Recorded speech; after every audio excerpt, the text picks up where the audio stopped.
decíamos la semana pasada, lo primerito que tenemos que analizar cuando surge uno de estos regímenes nuevos, pues es los elementos básicos del impuesto. Es primordial estar analizando estos regímenes y ver los elementos básicos del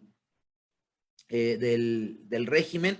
Y ustedes lo identifican perfectamente. Estamos hablando del sujeto, objeto, base, tasa o tarifa.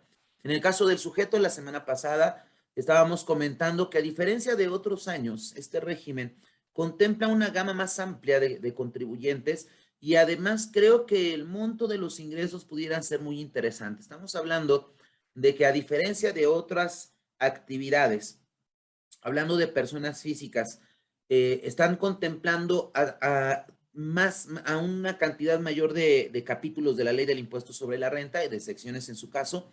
Estoy hablando de personas físicas con actividad empresarial, estoy hablando de personas físicas con servicios profesionales, estamos hablando de personas físicas con arrendamiento. Con un monto de hasta 3.500.000 pesos pudieses tú optar por estar tributando en este régimen simplificado de confianza. Ahora bien, decíamos que a diferencia de otros regímenes, normalmente estas facilidades y estos regímenes lo hemos visto durante muchos años. Desde que nació, por ejemplo, los repecos, algunos de los contadores, pues recordarán este régimen. Desafortunadamente yo también me acuerdo, yo viví parte de este régimen. Estos repecos, pues hablaba y establecía ese régimen a personas físicas con actividad empresarial. Posteriormente, después de haber vivido mucho tiempo el repeco, pues surge el régimen de incorporación fiscal, el cual está contemplado exclusivamente para personas físicas con actividades empresariales. Claro, claro, claro, claro. En artículo de ley, se le permitió a personas con actividades empresariales obtener de manera simultánea ingresos de otros capítulos. Por ejemplo, si estoy hablando que tengo una actividad empresarial, también obtengo ingresos por sueldos y salarios, tengo ingresos por arrendamiento en aquel entonces, se me permitió por mi actividad empresarial estar tributando en el régimen de incorporación fiscal. A diferencia de lo que decíamos, que hay una enorme diferencia entre el tratamiento de este régimen. En el caso de las actividades empresariales, en el caso de la actividad empresarial, para el RIF nos permitían de manera simultánea obtener ingresos de otros capítulos, pero el ingreso obtenido por la actividad empresarial tenía su tratamiento específico. En el caso de sueldos y arrendamiento, tenía el tratamiento que siempre le hemos dado a estos dos regímenes, tanto por sueldos como por arrendamiento, de tal manera que si yo obtenía ingresos por mi actividad empresarial en la cual estaba optando por tributar en el régimen de incorporación fiscal, el resto de los ingresos debían de tributar en términos del artículo 152 de la ley del impuesto sobre la renta, es decir, tomar todos los ingresos, sumarlos, el monto de los ingresos grabados, en su caso las utilidades fiscales, y aplicarles la tarifa anual por fuera, de manera paralela e independiente, la determinación del régimen de incorporación fiscal. Decíamos, esa es una diferencia importantísima, porque ahora, en el caso del régimen simplificado de confianza, estos ingresos, actividad empresarial, servicios profesionales y arrendamiento, tienen el mismo tratamiento. Tienen el mismo tratamiento. Siempre y cuando por estos tres ingresos no rebase de 3.500.000, dependiendo del nivel de ingresos, tenemos tasas que van del 1 al 2.5%. Ya, por supuesto, más que autorizado, ya lo tenemos publicado de manera oficial, ya entró en actividades y me permito comentarles algo que en cursos comenté en diversas ocasiones y que, bueno, pues en aquel entonces no sabíamos cómo se iba a dar el tratamiento. Yo critiqué mucho en términos de la reforma fiscal que en transitorios, para poder optar por el régimen simplificado de confianza, se nos pedía que presentáramos un aviso de actualización de obligaciones antes de que terminara el primer mes del ejercicio 2022.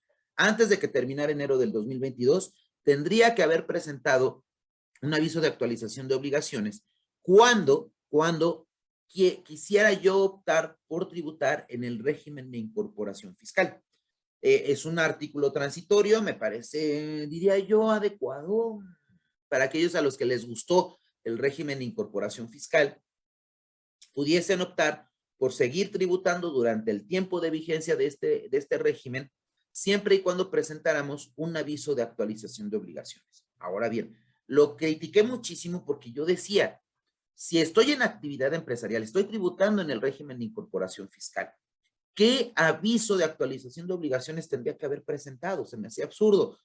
Voy a presentar y voy a contestar el cuestionario para que me permita el sistema seguir tributando en el régimen de incorporación fiscal. Me parece absurdo. Creo que la redacción más adecuada en aquel entonces hubiese sido un caso de aclaración. Si yo quiero seguir tributando en el régimen de incorporación fiscal a través de un caso de aclaración antes del último día de enero del 2022, presentas el aviso. Pues bien, ya vimos cómo lo resolvió la autoridad fiscal. Cuando tú ingresas, estás tributando en el régimen de incorporación fiscal, en el aviso de actualización de obligaciones, inmediatamente después de que entras y te ubica como una persona del régimen de incorporación fiscal, te pregunta, es una ventana específica. ¿Quieres seguir tributando en el régimen de incorporación fiscal? Y ahí está la opción sí o no.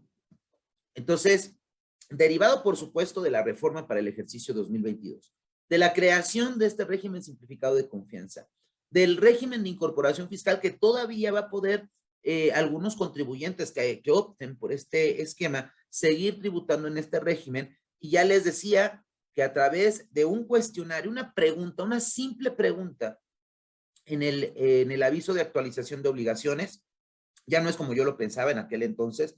Yo decía, ¿qué voy a contestar en las actualizaciones? Si estoy tributando propiamente en el régimen de incorporación fiscal, ya hay una pregunta específica. Te preguntan, ¿quieres seguir tributando en el RIF? ¿Sí o no? Y ya con eso ejerces la opción de la que hablábamos en el artículo transitorio de la ley del impuesto sobre la renta. Entonces, ustedes saben perfectamente que a diferencia del régimen de incorporación fiscal, este régimen simplificado de confianza, bueno, pues les decía, tiene una amplitud mayor de actividades y bueno, pues hay una diferencia, por supuesto, sustancial entre el régimen simplificado de confianza y el régimen de incorporación fiscal, que es muy importante. Ya hablamos ahorita de los sujetos. Si hablamos del objeto, bueno, las actividades propiamente, los ingresos por la obtención de llevar a cabo actividades empresariales, servicio profesional y arrendamiento, es propiamente el objeto del impuesto.